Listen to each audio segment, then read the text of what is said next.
وہاں خالصتاً اپنے اعمال لے کر حاضر ہونا ہے، اور یہ بہترین وقت ہے آج دنیا میں تمہارے پاس اللہ کا دیا ہوا جو مال ہے اس کو اللہ کے راستے میں خرچ کر جاؤ۔ یہ بہترین اعمال کے ساتھ جو ہے کل قیامت کے دن اللہ تعالیٰ اس کو لوٹائے گا، اور اس کی وجہ سے تمہاری یہ جو ساری دنیا کے معاملات ہیں ان کو سیدھا کیا جا سکے گا۔ اور اگر ایسا نہیں ہے تو وہاں نہ تو خرید و فروخت ہے۔ بے کا لفظ جو ہے عربی زبان ہے یہ، جب اب تو چونکہ کرنسی وغیرہ ہے، پہلے کیا ہوتا تھا ایک چیز کے بدلے ایک چیز دی جاتی تھی، وہاں خرید بھی ہو رہی ہوتی تھی، فروخت بھی ہو رہی ہوتی تھی، یعنی ایک چیز دے دو اور اس کے بدلے میں ایک چیز لے لو، تو دونوں بے اور شراء دونوں چیزیں تھیں۔ تو اللہ کہتے ہیں وہاں کوئی ایسا معاملہ نہیں ہوگا کہ کوئی چیز دے کر بدلے میں اپنے آپ کو چھڑا لیا جائے، یا وہاں کوئی دوستی ایسی ہو جس کی وجہ سے میرا دوست اتنا پاورفل ہے کہ لہذا مجھے کچھ نہیں ہوگا، ایسا بھی نہیں چلے گا۔ اور سفارش زیادہ تر جو ہے وہ کہتے ہیں کہ میرے بڑے بڑے لوگوں کے ساتھ رابطے ہیں، لہذا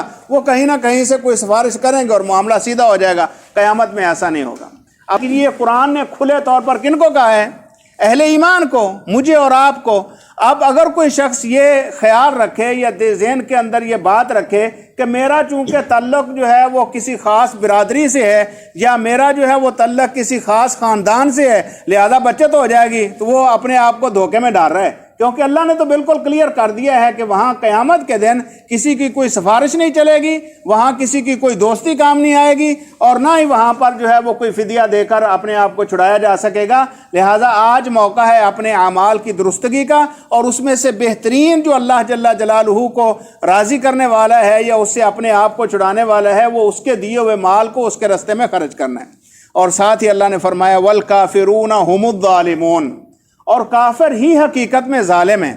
اب اللہ ذوالجلال والاکرام کے ہاں کسی بھی معاملے پر جبر اور ظلم نہیں ہے۔ کل قیامت کے دن اگر کوئی بندہ پکڑا جائے گا اور اس کو سزا ملے گی تو یہ اللہ اس پر ظلم کر رہا ہے، بلکہ وہ خود ظالم ہے، اس نے اپنے آپ پر دنیا میں ظلم کیا۔ اللہ نے سارے اختیارات دیے تھے، اللہ تعالیٰ نے ساری صلاحیتیں دی تھی، اللہ نے اموال بھی دیے تھے، اللہ نے اولاد بھی دی تھی، سارا کچھ تھا، لیکن اس نے اللہ کے راستے میں اس کو خرچ نہیں کیا۔ تو اب وہ گویا کہ اللہ جل جلالہ کے دیے ہوئے مال کو خرچ نہ کر کے، اللہ تعالیٰ کی نعمتیں استعمال کر کے، ان کا شکر ادا نہ کر کے اللہ کا منکر بنا۔ اب اگر کل قیامت کے دن اللہ اس کو پکڑتا ہے تو اس نے اپنی جان پر خود ظلم کیا ہے۔ ایک تو تفسیر یہ ہے، اور دوسرا مفسرین نے یہ کہا ہے کہ اگر کوئی دنیا کے اندر یہ سمجھتا ہے کہ وہاں میں جو ہے وہ اپنے بیوی بچوں کو بطور فدیہ دے کر چھوٹ جاؤں گا، اگر کوئی یہ ذہن میں رکھتا ہے کہ وہاں پر میرا کوئی بڑا سفارشی، میرا پیر، میرا کوئی بھی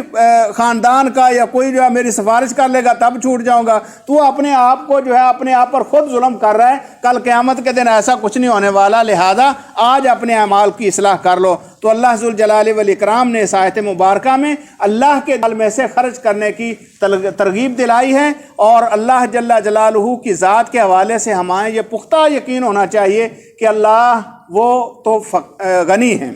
ہم فقیر ہیں، اللہ کو ضرورت نہیں ہے ہمارے اموال کی، یہ اس کا ہم پر انعام ہے کہ اس کے دیے ہوئے سے ہم جب خرچ کرتے ہیں تو اللہ اس کو اپنے پاس محفوظ کر لیتا ہے، ذخیرہ کرتا ہے، اور کل قیامت کے دن اس کی وجہ سے ہمارے گناہوں کو معاف کر دے گا۔ اور خاص طور پر یہ معاملات چونکہ پیچھے جہاد کا تذکرہ چل رہا تھا، تو اگر دنیا کے اندر دو ہی بنیادی چیزیں ہیں جس کے اوپر اسلام نے بہت زیادہ زور دیا ہے، اللہ کی راستے میں جان کی ضرورت پڑے تب جو ہے وہ دریغ نہیں کرنا ہے، اور اگر مال کی ضرورت پڑے تو تب پیچھے نہیں ہٹنا ہے۔ اگر یہ قربانی انسان کے اندر جاگ جائے اور حقیقت میں اللہ کی رضا کے لیے یہ ہو تو بس اس کا بیڑا پار ہے۔ اور اگر انسان جو ہے مال کے اوپر یا جان کے اوپر اتنا حریص ہو جائے کہ اپنے آپ کو بخل کے اندر دھکیل دے، یا اپنے مال کے اوپر جو ہے سانپ بن کر بیٹھ جائے، دنیا میں بھی ذلت دیکھے گا اور کل قیامت کے دن بھی اس کا معاملہ جو ہے وہ کوئی اتنا صاف۔ لہٰذا آج موقع ہے اپنے آپ کو اللہ کے حکموں کے مطابق اپنے آپ کو ڈھال لینا چاہیے۔ اللہ سے دعا ہے اللہ ذوالجلال والاکرام